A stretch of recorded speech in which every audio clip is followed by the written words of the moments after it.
थोड़ा बहुत virtual memory क्या है या थोड़ा बहुत स्टडी किया हो, किसी को कोई confusion?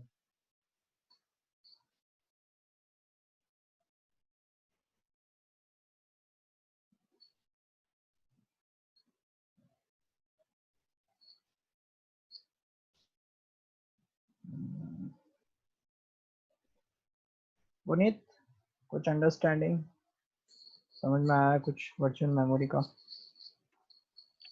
Yes sir. Virtual memory का कुछ आइडिया आया, ग्रास्प किया तुमने कि क्या है?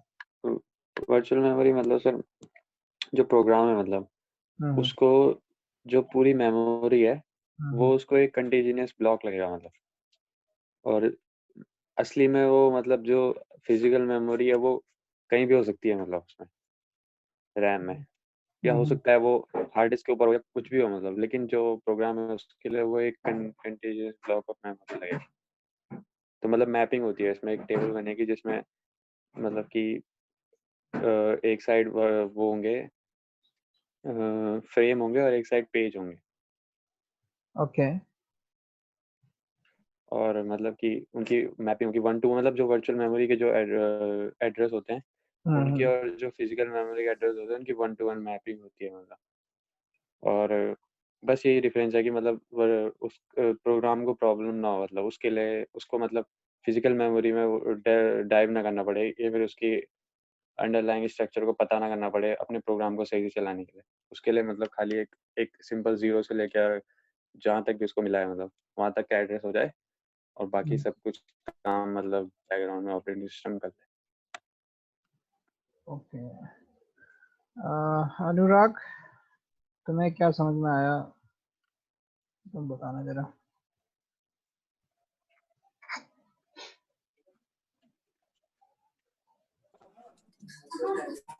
सर वर्चुअल मेमोरी मतलब जैसे कोई गेम है या प्रोग्राम मतलब 4 रैम 4 GB है तो पूरी प्राइमरी मेमोरी में तो रहेगा, तो साथ साथ बाहर मतलब एक एक्स्ट्रा मेमोरी भी रहेगा, मतलब फिजिकल तो होगी नहीं लेकिन एग्जीक्यूशन के टाइम पे आ जाती है। ओके, तो वर्चुअल मेमोरी बेसिकली, ओके, तो वर्चुअल मेमोरी एक टेक्निक है जो तुम कह सकते हो कि एक प्रोग्राम जो फिजिकल मेमोरी से ज़्यादा का है उस प्रोग्राम को execution of process that are not completely in memory, मतलब कोई प्रोग्राम कंप्लीटली प्राइमरी मेमोरी में नहीं है फिर भी उसको एग्जीक्यूट करने की परमिशन देता है, एक टेक्निक है। ठीक है, ये एक तो ये समझे हम इसका। पर हमने पहले, अच्छा पुनीत, तुम्हें क्लियर हुआ ये जो मैंने एक चीज बोली अभी? जैसे मतलब जो आधा पार्ट प्राइमरी मेमोरी में होगा और बाकी सेकेंडरी मेमोरी में होगा। हाँ, तो अभी जो तुम कॉन्सेप्ट बता रहे थे ये मुझे वर्चुअल मेमोरी कम, जो तुमने मुझे बताया वो पेजिंग का कॉन्सेप्ट ज्यादा लगा कि पेजेस की 1 to 1 मैपिंग होगी। यदि 1 to 1 मैपिंग होगी पेजेस की तो इसका मतलब आपका यदि फिजिकल मेमोरी में पेजिंग होगी तो मतलब आपकी प्राइमरी मेमोरी में तुम क्या कहना चाह रहे थे, प्राइमरी मेमोरी से मैपिंग होगी सीधे सारे पेजेस की? इसमें मतलब मैं ये कहना चाह रहा था कि बस जो दो मतलब कि जो प्रोग्राम है मतलब उसके लिए जो बाकी सब कुछ है वो एब्स्ट्रैक्ट कर देना, उसको मतलब वर्चुअल मेमोरी बोल देंगे। मतलब हाँ जो हाँ प्रोग्राम है उसको बस खाली एक कंटिन्यूअस वो दिखेगा खाली, हाँ उसको नहीं हाँ मतलब कि बैकग्राउंड में हो सकता है वो सेकेंडरी मेमोरी में हो या प्राइमरी मेमोरी में हो, या फिर हाँ आप प्राइमरी मेमोरी में ही हो लेकिन ऊपर नीचे हो, कहीं भी हो सकता है मतलब। हाँ जरूरी हाँ नहीं है प्राइमरी मेमोरी में भी एक ही जगह पे हो, और मतलब बहुत सारी चीजें मतलब, लेकिन हाँ प्रोग्राम को ठीक। उससे कोई फर्क नहीं पड़ना चाहिए। ओके, तो सेकेंडरी स्टोरेज में नॉन कंटिन्यूअस हो सकता है, ये कहना चाहते हो तुम, ठीक है ना? Yes. यही कहना चाहते हो? तो सेकेंडरी मेमोरी में नॉन कंटिन्यूअस हो, ये वर्चुअल मेमोरी में मतलब वर्चुअल मेमोरी के कॉन्सेप्ट के साथ डिस्कस करना जरूरी नहीं है। ये जो कॉन्सेप्ट हमने डिस्कस किया था ये था आपका पेजिंग का कॉन्सेप्ट। ठीक है, कि आपका मतलब जो प्राइमरी फिजिकल मेमोरी है उसमें नॉन कंटिन्यूअस हो सकता है, जबकि लॉजिकल मेमोरी में उसको ऐसा लगेगा कि वो एक कंटिन्यूअस ब्लॉक में ही है ना? तो ये हमारा कॉन्सेप्ट था पेजिंग का। पर वर्चुअल मेमोरी का कॉन्सेप्ट टेक्निक वही है कि बेसिकली आप मतलब टेक्निक इसलिए यूज की जाती है कि ऐसी प्रोसेसेस का एग्जीक्यूशन हो सके जो कंप्लीटली मेमोरी में नहीं है। आपको मैंने पहले बताया था कि कोई भी प्रोग्राम यदि एग्जीक्यूट करना है तो उसका वो प्राइमरी मेमोरी में होना बहुत जरूरी है। ये हमारा पहली अंडरस्टैंडिंग थी प्रोसेस की, ठीक है ना, सभी को याद होगा। तो ये हमारी प्राइमरी वो थी इसकी कंडीशन की सारी के सारी आपकी प्राइमरी मेमोरी। अब हम उसके बाद हमने दो कॉन्सेप्ट पढ़े हैं, ये तो दूसरा कॉन्सेप्ट है। इससे पहले हमने एक कॉन्सेप्ट और पढ़ा था जिसमें हम कह रहे थे कि प्रोग्राम पूरा ना हो लेकिन जो अभी करेंटली एग्जीक्यूट हो रहा हो वो भी होगा तो चलेगा, हम ये कह रहे थे, राइट। तो आपको याद है एक इससे पहले भी हमने एक कॉन्सेप्ट पढ़ा था इसी टाइप से। हमने कहाँ पे डिस्कस किया था, वो जब हम प्रोसेस शेड्यूलिंग की बात कर रहे थे तब हमने मेरे ख्याल से डिस्कस किया था, है ना। प्रोसेस कॉन्सेप्ट जब हमने डिस्कस किया था, किसी को याद है वो एक कॉन्सेप्ट मैंने कल भी डिस्कस किया था ऐसे थोड़ा सा वो। अनुराग याद है तुम्हें या पुनीत, तुम लोगों को याद हो?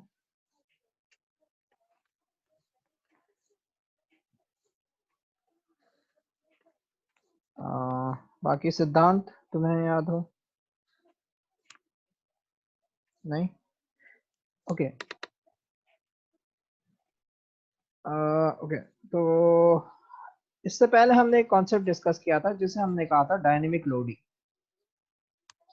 ठीक है। तो डायनेमिक लोडिंग में मैंने आपसे डिस्कस किया था इससे पहले कि यदि आपका, किसी को याद है डायनेमिक लोडिंग क्या होती है?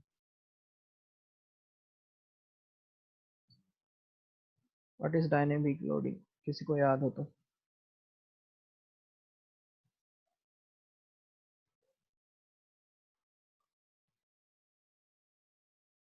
नहीं, ओके। तो डायनेमिक लोडिंग का कॉन्सेप्ट क्या था आपका बेसिकली कि हम जो भी हमारी प्रोसेस है उसको हम मॉड्यूल्स में डिवाइड कर देते हैं, ठीक है।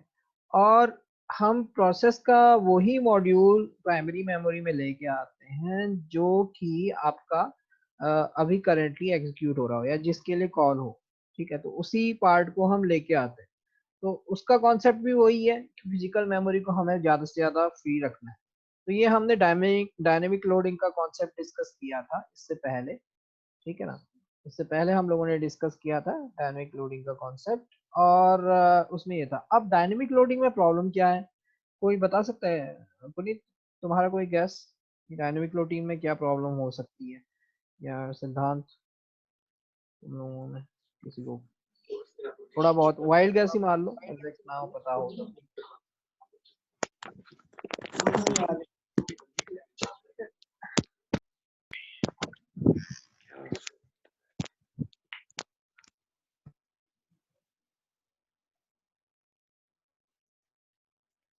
ये किसी और के माइंड में कोई चीज आ रही हो तो थोड़ा बता दें, तो वो हैंड रेज कर सकता है या अनम्यूट करके बता सकते हैं।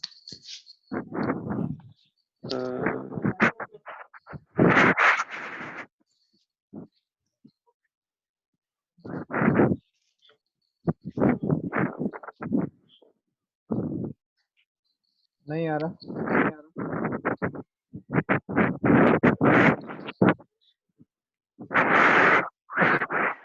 तो डायनेमिक लोडिंग में बेसिकली क्या प्रॉब्लम ये है डायनेमिक लोडिंग। जसवंत, तुम कुछ बोलना चाह रहे हो? तुम्हारा अनम्यूट हो गया।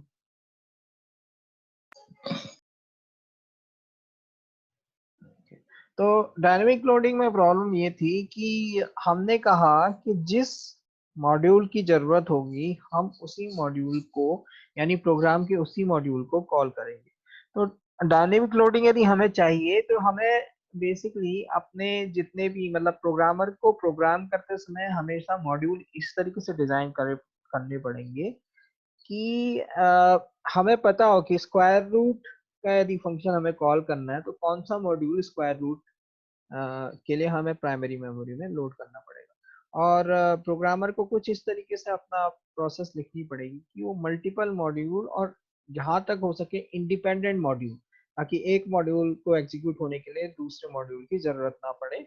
तो इस तरीके से आपको प्रोग्रामर को पूरे प्रोग्राम को बनाना पड़ेगा, यानी उसको हम यूज तो कर सकते हैं इसको उस चीज के लिए कि आपका फिजिकल मेमोरी में केवल पार्ट ऑफ द प्रोसेस रहे और एग्जीक्यूट हो सके। तो डायनेमिक लोडिंग भी उस पर्पज को सॉल्व करती है जिस चीज को अभी हम वर्चुअल मेमोरी में डिस्कस करना चाह रहे हैं।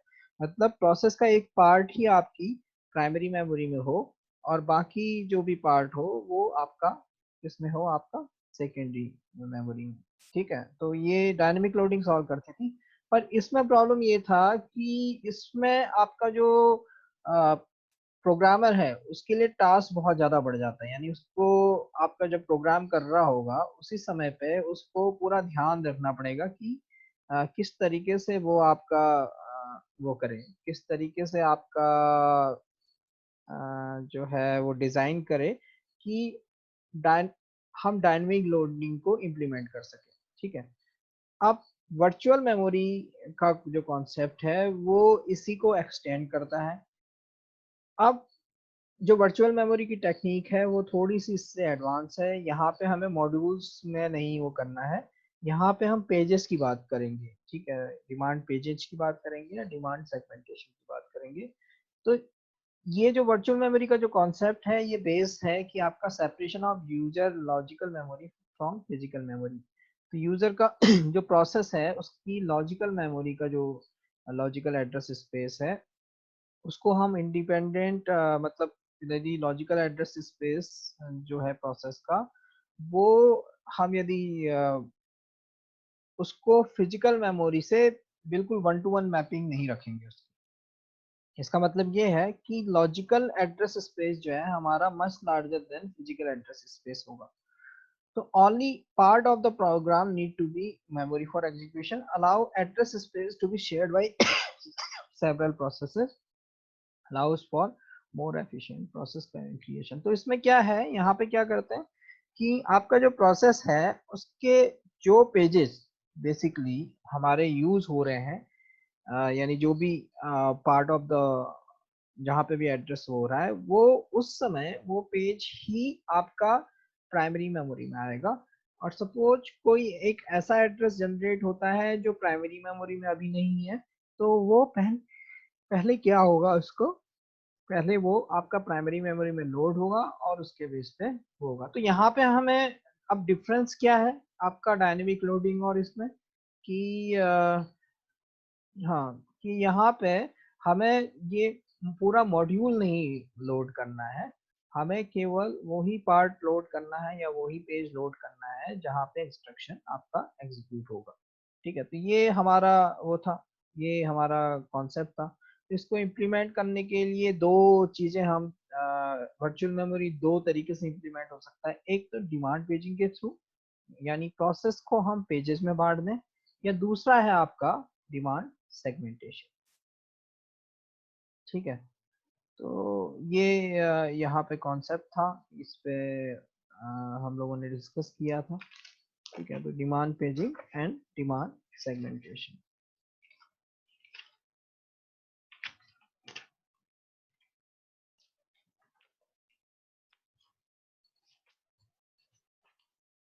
ओके,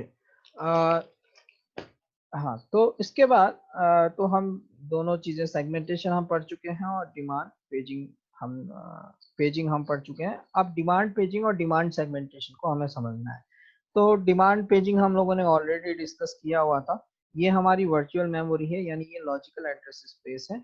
और इसमें क्या है हमारा, इसमें लॉजिकल एड्रेस स्पेस में आपका बेसिकली पूरे के पूरे पेजेस वो हैं, पूरे सारे के सारे पेजेस आपके यहाँ पे दिख रहे हैं। और हमारा एक मेमोरी मैपिंग है जो हमारा बता रहा है कि कौन सा पेज हमारा फिजिकल मेमोरी में है और कौन सा पेज हमारा सेकेंडरी स्टोरेज में है। ठीक है, और हमारे जो पेजेस हैं वो सेकेंडरी स्टोरेज से प्राइमरी मेमोरी में आ सकते हैं और प्राइमरी मेमोरी से सेकेंडरी स्टोरेज में आ सकते हैं। तो ये वर्चुअल मेमोरी का बेसिकली एक ओवरव्यू टाइप का ये डायग्राम है कि किस तरीके से वो होता है रिप्रेजेंट। ठीक है। तो हमारा जो वर्चुअल एड्रेस स्पेस होता है किसी भी प्रोसेस का, उसमें ये जनरली डिफरेंट टाइप के वो होते हैं। आपका स्टैक होता है, हीप होता है, डेटा होता है, कोड होता है, और एक आपका बेसिकली एक पार्ट होता है डेटा सेगमेंट्स का या फिर उसका जो वेरिएबल होता है। ये चेंज होते रहते हैं यहाँ पे, या फिर इसको कह सकते हैं हमारा वेरिएबल्स वगैरह का पार्ट होता है जो आपका रिजर्व रहता है। कोई भी आप वेरिएबल यूज करोगे तो उसकी मेमोरी स्पेस होता है। हमने डिस्कस किया था कि डिफरेंट प्रोसेसेस जो हैं आपके कुछ पेजेस को शेयर कर सकती हैं। जैसे शेयर्ड लाइब्रेरी यदि दोनों प्रोसेसेस में है तो वो उनके पेजेस आपके शेयर होंगे, ये हमने डिस्कस किया था। अब उसके बाद हमने डिमांड पेजिंग का कॉन्सेप्ट डिस्कस किया था। ठीक है, तो इससे पहले हमने कहा था कि कोई भी प्रोसेस यदि आपकी एग्जीक्यूट होनी है तो वो पूरी की पूरी प्रोसेस आपकी प्राइमरी मेमोरी में होनी चाहिए, यानी पूरी लोड होगी तभी हम एग्जीक्यूट करना स्टार्ट करेंगे। ये नॉर्मल आपका प्रोसेस एग्जीक्यूशन इस तरीके से होता था। अब इसमें क्या है कि बेसिकली वो पार्ट भी प्रोसेस का जो अभी एकदम से हो सकता है एग्जीक्यूट ना हो रहा हो, या फिर हो सकता है कि जितना हमें काम हो उस प्रोसेस से, उसका प्रोसेस का कुछ पार्ट वो कभी यूज ही ना हो लाइफ में। पर क्या है, हमारा यदि डिमांड पेजिंग नहीं है या डायनेमिक लोडिंग नहीं है तो हमें वो पूरी की पूरी प्रोसेस आपकी प्राइमरी मेमोरी में लानी पड़ेगी। तो इसमें क्या होगा, आपका सेकेंडरी स्टोरेज से आपको प्राइमरी मेमोरी में पूरा का पूरा कॉपी करना पड़ेगा। ठीक है, पूरा प्रोग्राम जो आपको क्या करना है, एग्जीक्यूट करना है। तो इससे क्या होगा, इससे आपका इनपुट आउटपुट बढ़ेगा।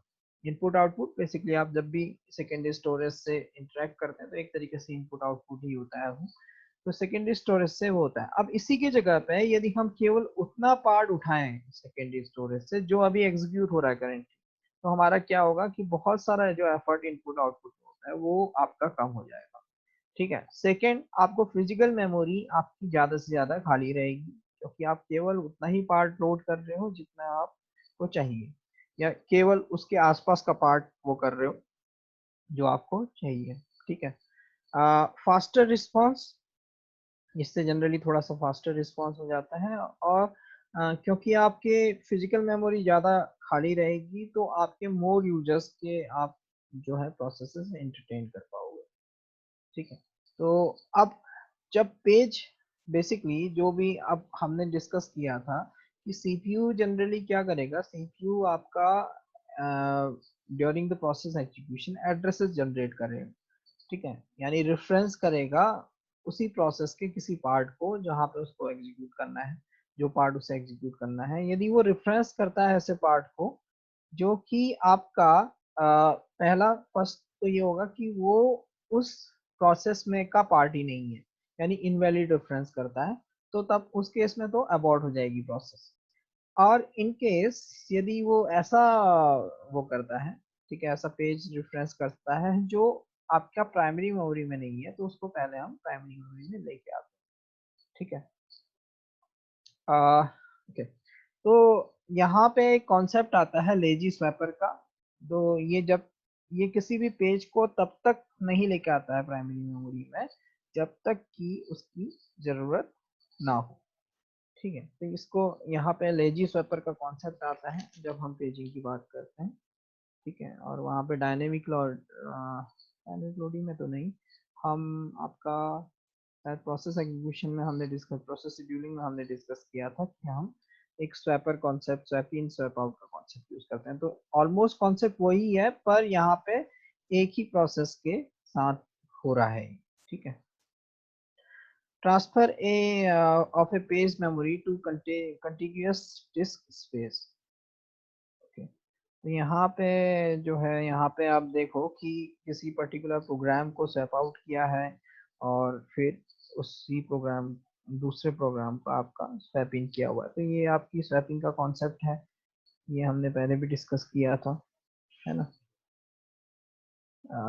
वैलिड इनवैलिड बिट का कॉन्सेप्ट हम लोग डिस्कस कर चुके थे कि आपका पेज टेबल में देखेंगे कि आपका कौन कौन सी वैलिड बिट है, इसका मतलब उसका हमें फ्रेम नंबर मिल जाएगा। जो इनवैलिड बिट है इसका मतलब वो अभी प्राइमरी मेमोरी में आपके नहीं है।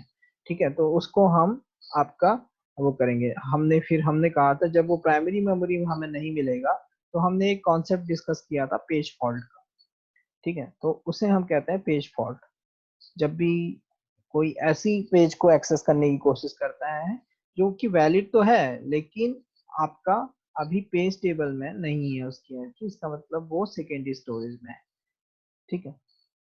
तो यहाँ पे आप देखोगे कि बेसिकली ए सी एफ जो है अभी प्राइमरी मेमोरी में है, यानी 0 2, ठीक है, 0 2 और 5 ये अभी आपके प्राइमरी मेमोरी है। बाकी की जो पेजेस हैं वो अभी प्राइमरी मेमोरी में लोडेड नहीं है, तो आपको आई दिख रहा है, ठीक है।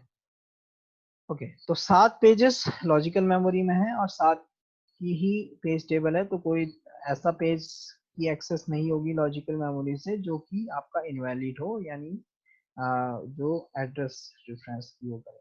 अब यहाँ पे यदि सपोज पेज 4 की रिक्वेस्ट होती है पेज 4 को एक्सेस करने की, यानी ई वाले पेज को एक्सेस करने की कोशिश करता है और ये इनवैलिड होता है, तो क्या होगा कि आपका जो फोर्थ यानी ई वाला है, तो सबसे पहले तो यहाँ पे आइडेंटिफाई होगा कोई एक खाली फ्रेम, और उस खाली फ्रेम में वो पेज को लोकेट किया जाएगा कि वो कहाँ पे है सेकेंडरी स्टोरेज में, और उस पेज को फिर वहाँ पे लोड किया जाएगा।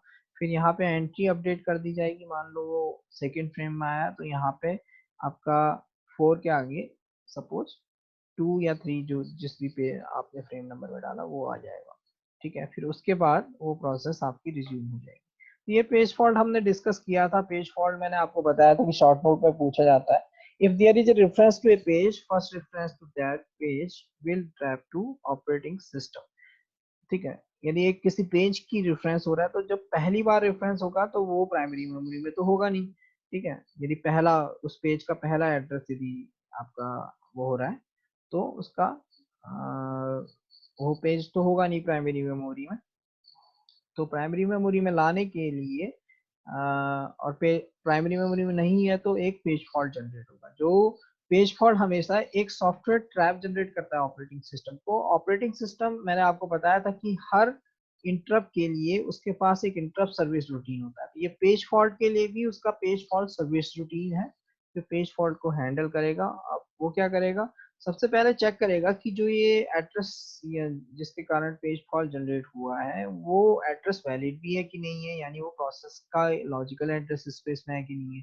यदि नहीं है तो अबॉर्ट हो जाएगा, और इन केस यदि वो वैलिड है पर मेमोरी में नहीं है तो सबसे पहले वो एक एम्प्टी फ्रेम लेगा। और ये सारी चीजें हमने कल डिस्कस की है ना, तो मैं दोबारा से थोड़ा सा एक बार रिवाइज कर दे रहा हूँ क्योंकि ये पेज फॉल्ट का जो पार्ट था ये थोड़ा सा नया है आपको। बहुत ज़्यादा रिपीटिशन तो नहीं हो रहा है क्योंकि मैं कल ऑलमोस्ट काफ़ी चीज़ें डिस्कस कर चुका हूँ वैसे तो इसको। ये पेज फॉल्ट सर्विस रूटीन भी हमने पूरा डिस्कस किया था, डायग्राम में मैंने काफ़ी अच्छे से एक्सप्लेन किया था कल, ठीक है। तो इसको हम दोबारा से रिपीट नहीं करते। फिर हमने ये परफॉर्मेंस डिस्कस की थी कि इन केस जैसे हमने टीएलबी हिट और टीएलबी मिस का टीएलबी हिट रेशियो डिस्कस किया था, वैसे ही यहाँ पे आपका रेट पेज फॉल्ट रेट हम वो करेंगे जो कि 0 से 1 तक होगा, ये भी परसेंटेज में होगा और ये वेरी करेगा, ठीक है। तो इफेक्टिव एक्सेस टाइम निकालना होगा तो हमें चेक करना पड़ेगा कि जब पेज फॉल्ट नहीं होता है तब हमारा कितना टाइम लगता है, प्लस आपका जब पेज फॉल्ट होता है तब कितना टाइम लगता है, तो उसको हम इसके आपकी परसेंटेज से मल्टीप्लाई कर देंगे तो हमें आपका इफेक्टिव एक्सेस टाइम निकल आएगा, ठीक है। ये इसमें मैंने आपको बताया था एक छोटा सा न्यूमेरिकल भी बनता है, ओके। तो यहाँ पे एक थोड़ा सा एग्जांपल दिया था कि किस तरीके से हम न्यूमेरिकल करते हैं, ठीक है। प्रोसेस क्रिएशन में हमने डिस्कस किया था कि जब भी कोई प्रोसेस क्रिएट करती है तो अपना एक क्लोन बनाती है। स्टार्टिंग में जब वो क्लोन बनाती है तो जरूरी नहीं है कि हम जितना भी इनिशियल या पेरेंट प्रोसेस है उसके सारे के सारे पेजेस को रिक्रिएट करें। क्यों? क्योंकि जो नई प्रोसेस है चाइल्ड प्रोसेस वो ओवरराइड होनी है। ओवरराइड होनी है तो ऑब्वियस सी बात है कि ओवरराइड यदि वो होनी है तो हम क्लोन यानी जो ओरिजिनल पेरेंट प्रोसेस है उसका डुप्लीकेट बना के कोई फायदा नहीं है क्योंकि वो पूरा का पूरा रिप्लेस होना है नए कोड से। तो हम क्या करते हैं कि उसी का उन दोनों प्रोसेसेस को हम अलाउ कर देते हैं सेम पेजेस को आपको इनहेरिट करने के लिए। तो प्रोसेस 1 और प्रोसेस 2 दोनों इनहेरिट कर रही है सेम प्रोसेस को। फिर चाइल्ड प्रोसेस आगे चल के जब आपका एग्जीक्यूट करती है, एग्जीक्यूट अलाउ करती है, एग्जीक्यूट करती है, तो एक नई यहाँ पे कॉपी बन जाती है पेज सी की। ठीक है, यहाँ पे डायग्राम में थोड़ा सा वो है, गड़बड़ी है, मैं इसको करेक्ट कर दूंगा, अपलोड कर दूंगा करेक्ट करके बाद। आपकी बुक में सही है ये डायग्राम, तो ये देख लेना कि आफ्टर प्रोसेस 1 मॉडिफाइज पेज सी। जब आपका प्रोसेस 1 मतलब अभी जो एक प्रोसेस, इसमें चाइल्ड प्रोसेस है, एक पेरेंट प्रोसेस है, तो आपकी जो चाइल्ड प्रोसेस होगी वो बाद में किसी एक पेज को, या हो सकता है कि मोर देन वन पेज को मॉडिफाई करेगी। अच्छा, यदि फिर हमने डिस्कस किया था कि यदि हमारी सारे के सारी प्राइमरी मेमोरी में सारे के सारे जो फ्रेम्स हैं वो सारे बिजी हैं, तो फिर हम क्या करेंगे। तो हमने डिस्कस किया था कि तब उस केस में हमें एक पेज रिप्लेसमेंट एल्गोरिथम लगानी पड़ती है। पेज रिप्लेसमेंट एल्गोरिथम जो चूज करती है कि किसी एक फ्रेम को खाली करे, और जो है हाँ, तो हमें ये आइडेंटिफाई करना पड़ता है कि कौन सा फ्रेम हम खाली करें और वहां पे हम पेज को लेके आएंगे। तो ये पेज रिप्लेसमेंट पॉलिसी है। इस पे अभी बहुत सारे एल्गोरिथम जो हैं, इसकी कुछ एल्गोरिथम्स हैं जो हम अभी आगे चल के डिस्कस करेंगे। ठीक है, page replacement basically prevent over allocation of memory by modifying page fault service routine to include page तो हम जो पेज फॉल्ट सर्विस रूटीन था जो हमने ऊपर डिस्कस किया था, वहां पे एक एडिशनल चीज कर देते हैं कि यदि इन केस, वहां पे आपको याद होगा कि यहाँ पे हमने पेज फॉल्ट जो सर्विस रूटीन यहाँ कहीं हमने किया था, हाँ ये है आपका पेज फॉल्ट सर्विस रूटीन। जब भी आपका पेज फॉल्ट होगा तो ये पूरी कुछ कुछ चीजें थी। ठीक है, स्वैप गेट एम्प्टी फ्रेम, यदि हमें एक एम्प्टी फ्रेम नहीं मिलता तो यहाँ पे एडिशनल ऐड हो जाएगा पेज रिप्लेसमेंट, यानी एक फ्रेम को खाली किया जाए। तो यदि पेज रिप्लेसमेंट के साथ हम ये सारी चीज करेंगे तो हमारा क्या हो जाएगा, यहाँ पे हमें पेज फॉल्ट के साथ वो करेंगे। इन स्लाइड्स में वो पार्ट नहीं है जहाँ पे हम इंक्लूड करते हैं आपका ये पार्ट, जहाँ पे हम ये पार्ट इंक्लूड करते हैं कि पेज रिप्लेसमेंट को भी इंक्लूड किया जाए इसके साथ। ठीक है, तो आपकी बुक में है ये पार्ट, पेज रिप्लेसमेंट को इंक्लूड करके आपका पेज फॉल्ट सर्विस रूटीन। ठीक है, तो पेज फॉल्ट सर्विस रूटीन, इस पे भी आपका एक शॉर्ट नोट बन सकता है। ठीक है, तो इसको भी देख लेना। Okay, need for page replacement, हाँ यहाँ पे देखें, यहाँ पे हमारी फिजिकल मेमोरी फुल है, तो यहाँ पे हमें पेज फॉल्ट की, यहाँ पे हमें जो है पेज रिप्लेसमेंट करना पड़ेगा। ठीक है, क्यों, क्योंकि सारे के सारे स्लॉट्स आपके बिजी हैं। ठीक है, ओके, तो यहाँ पे हम आए थे, उसके बाद आपका पेज रिप्लेसमेंट पे आए हैं।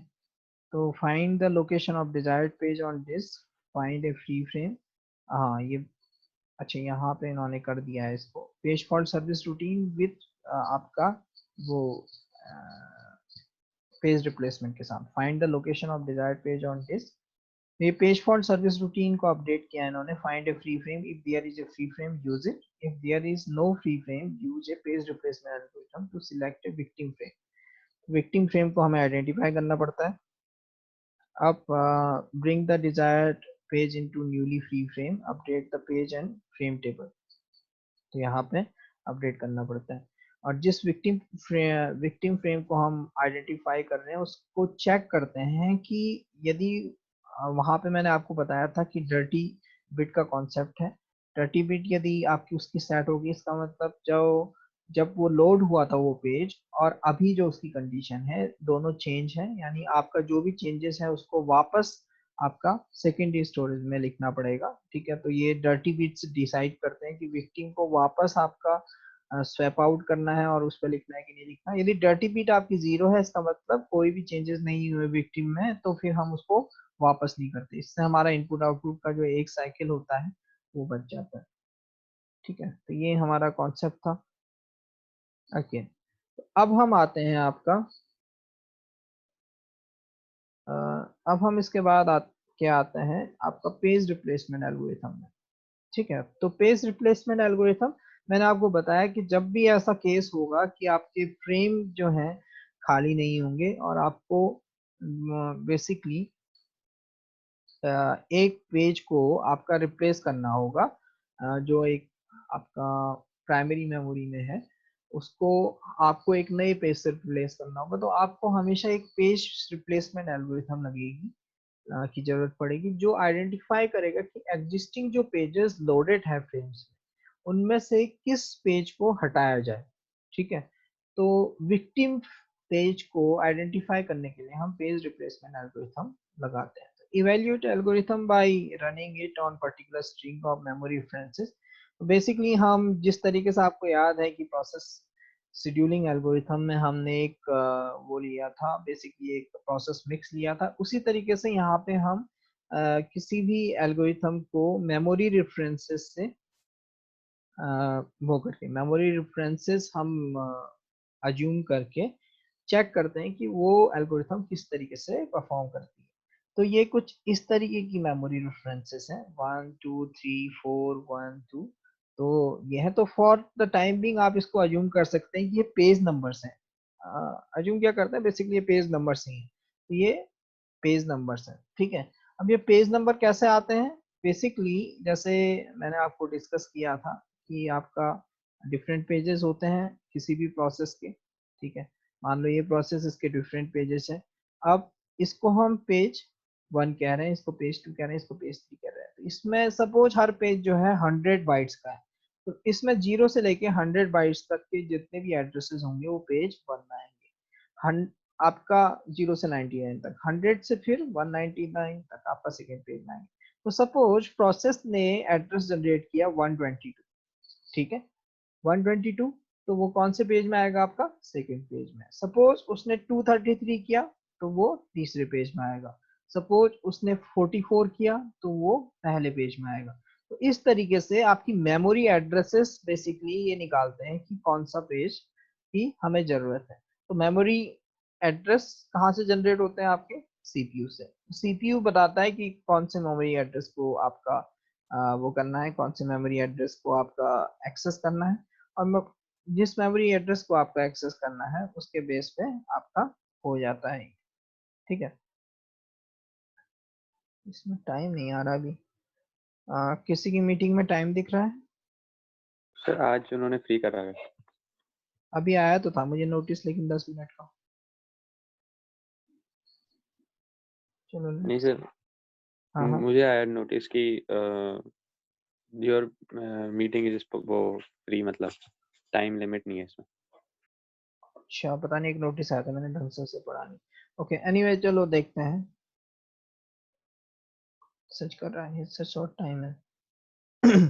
शॉर्ट टाइम है, पता नहीं सिद्धांत क्या बोल रहे हो, शॉर्ट टाइम कुछ मतलब। हाँ ओके, तो हम यहाँ पे थे, तो हमारा मैंने डिस्कस किया कि ये रेफरेंस स्ट्रिंग्स बेसिकली, यदि हम रेफरेंस स्ट्रिंग को वैसे करें तो ये एड्रेसेस होते हैं। ठीक है, जैसे 1 होगा तो हो सकता है ये 44 एड्रेस है, 44 मैप हो रहा है आपको 1 को। तो इस तरीके से आप एड्रेसेस को कन्वर्ट कर सकते हैं कि कौन कौन से पेज को वो रिफर कर रहा है। ठीक है, okay. Graph of page fault versus number of frames, तो ये कुछ इस तरीके से है। ये तो अभी अभी नहीं आएगा आपको समझ में कि पेज फॉल्ट कैसे होगी, अभी मैं जब हम एल्गोरिथम डिस्कस करेंगे तब उसका वो करेंगे।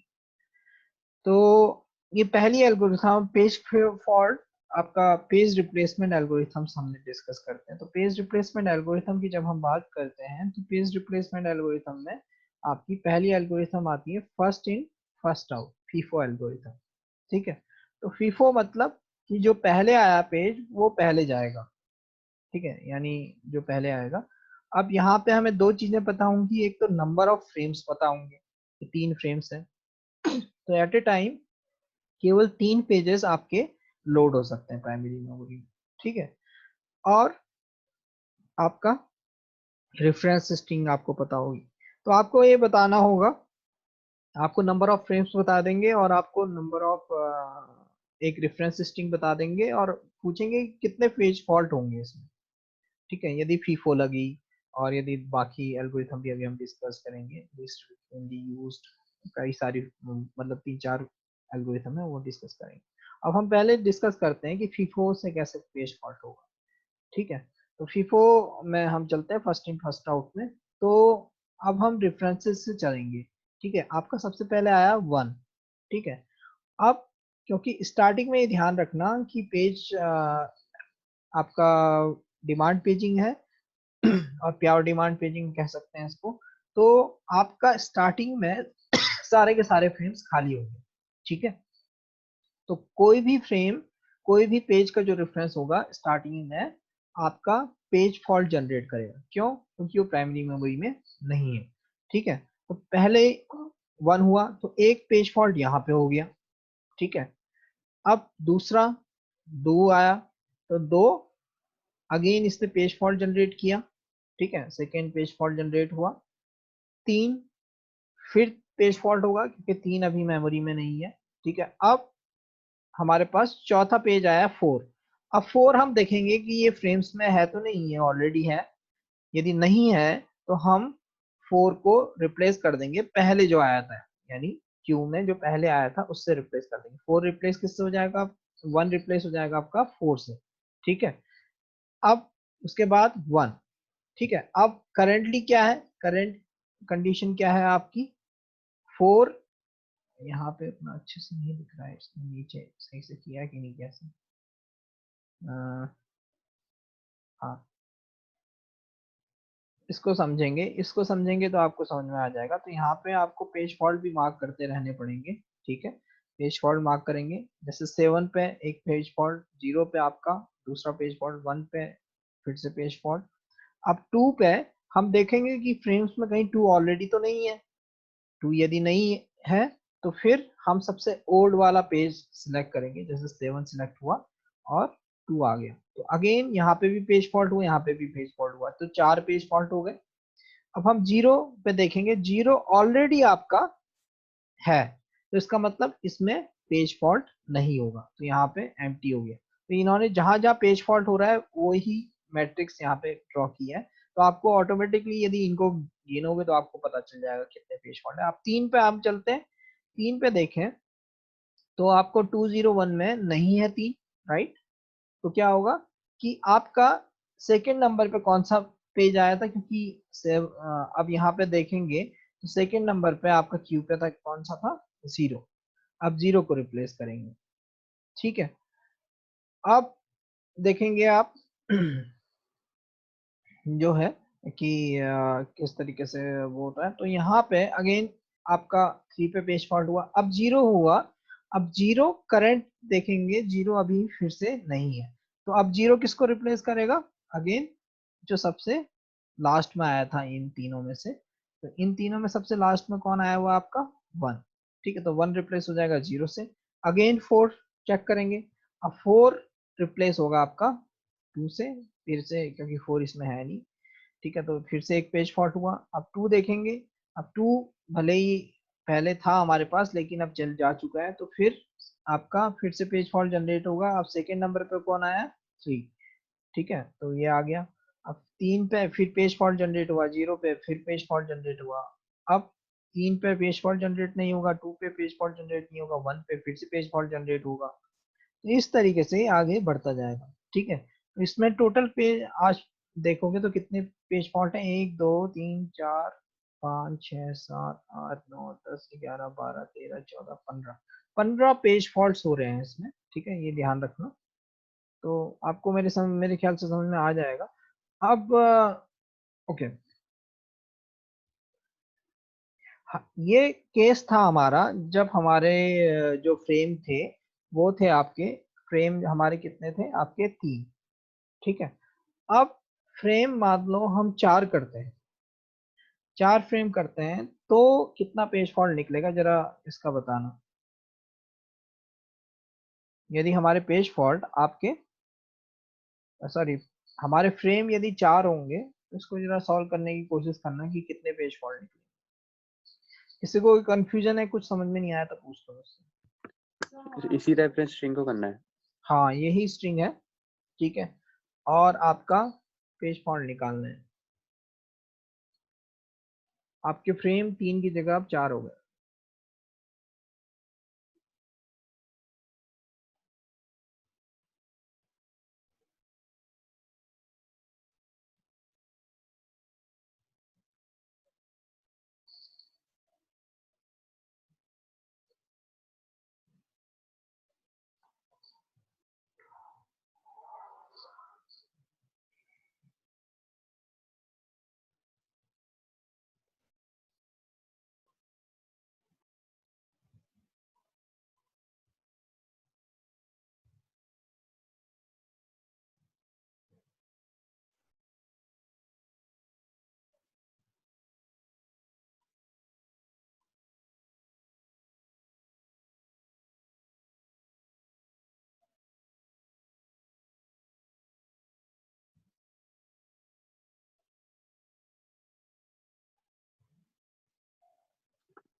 सर वो रेफरेंस स्ट्रिंग देखनी थी। अच्छा, ये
सर 10 आई। 10 आ रहा है। हाँ ठीक है, 10 ठीक है। और 5 पे निकालना।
रिकॉर्डिंग फिर से ऑन कर देता हूँ।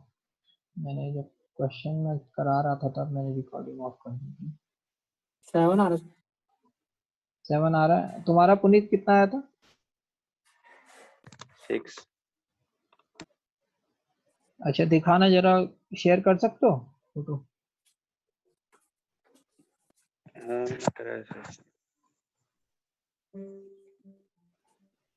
फोटो खींच के कर दो, ऐसे देखने में दिक्कत आएगी, तुम्हें भी पकड़े रहना पड़ेगा।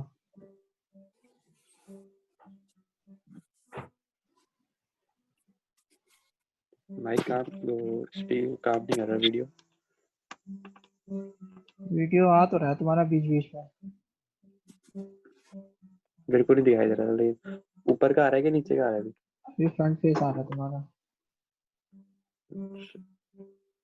अब बैक आ गया। हाँ बैक आ गया। तो तुम्हारे वहाँ मुझे लाइट कुछ कम है दिखाई क्या? नहीं दे रहा था। लाइट कम है क्या तुम्हारे वहाँ? एक काम करो ना, फोटो खींचो इसकी कैमरे से और शेयर करो, ऐसे नहीं आएगी। तुम भी शेयर कर दो अनुराग। 6 ही आ रहा था।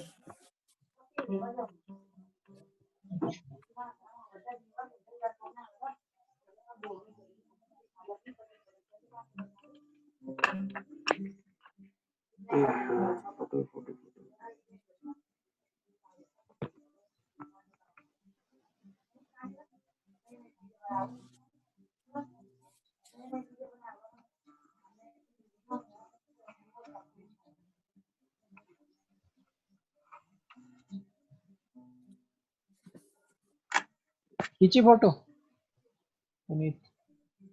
यस सर, कीजिए, मैं शेयर। शेयरिंग हो पाएगी जब मैं शेयर कर रहा हूँ तो? हमारा होगा? नहीं सर, आपको बंद करना होगा।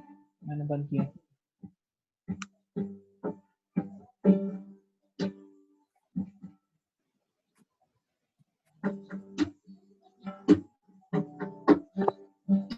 गिटार किसके वहाँ सीख रहे हैं? पुनीत का? कौन सीख रहा है गिटार? गलत हो गया। नहीं सर, सीख नहीं रहा, बजाता है मेरा छोटा भाई।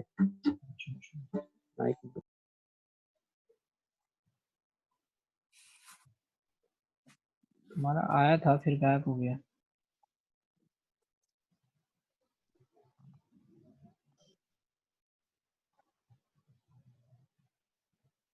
अभी तुम्हारी वॉइस भी बंद हो गई है।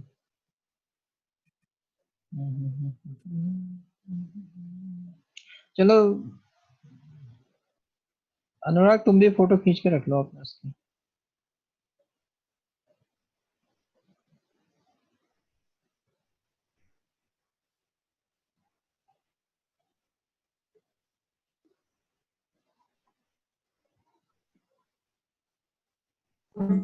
आ रही है मेरी वो स्क्रीन? अभी किसने मोबाइल में किया? शेयर किसने किया पता नहीं।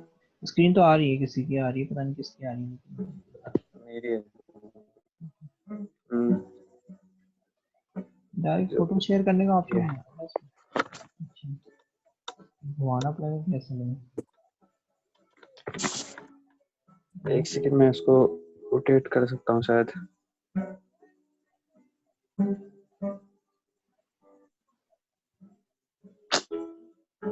हाँ हो तो रहा है रोटेट। कितना घुमा दिया लेकिन तुमने इसे।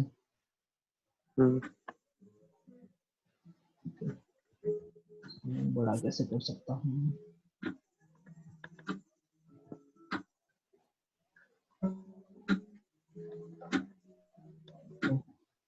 वन टू थ्री, यहाँ पे पेज फॉल्ट हुआ, 1 पे नहीं हुआ पेज फॉल्ट, 2 पे नहीं हुआ, 5 पे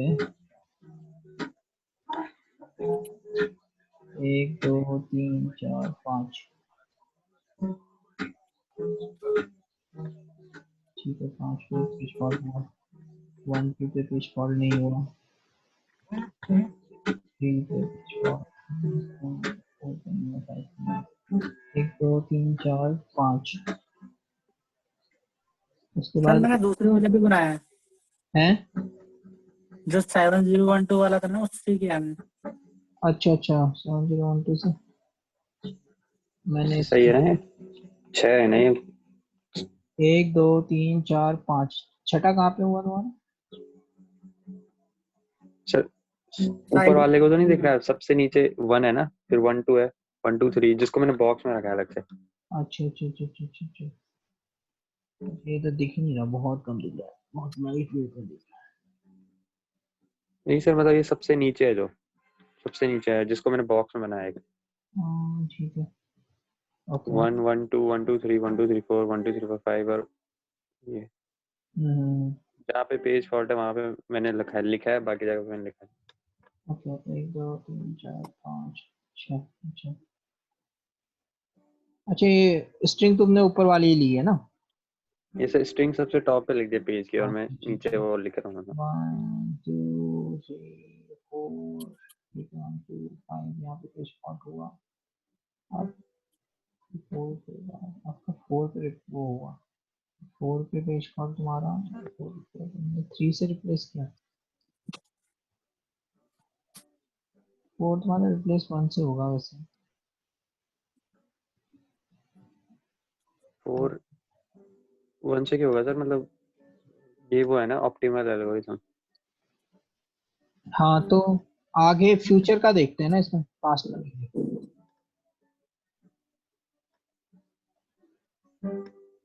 फ्यूचर में किसको देखेंगे? हाँ, एक और हो गया। तो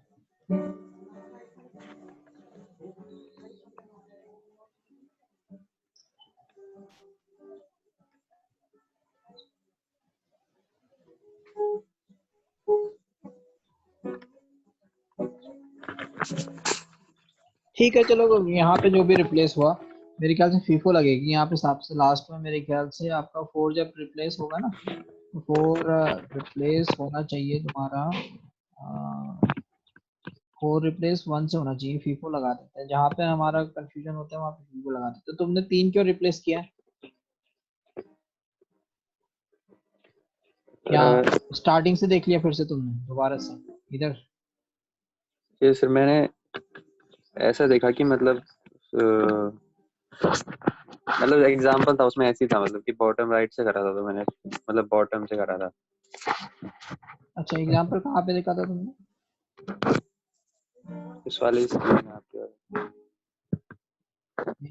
यही वाला एग्जांपल था ना यहाँ पे।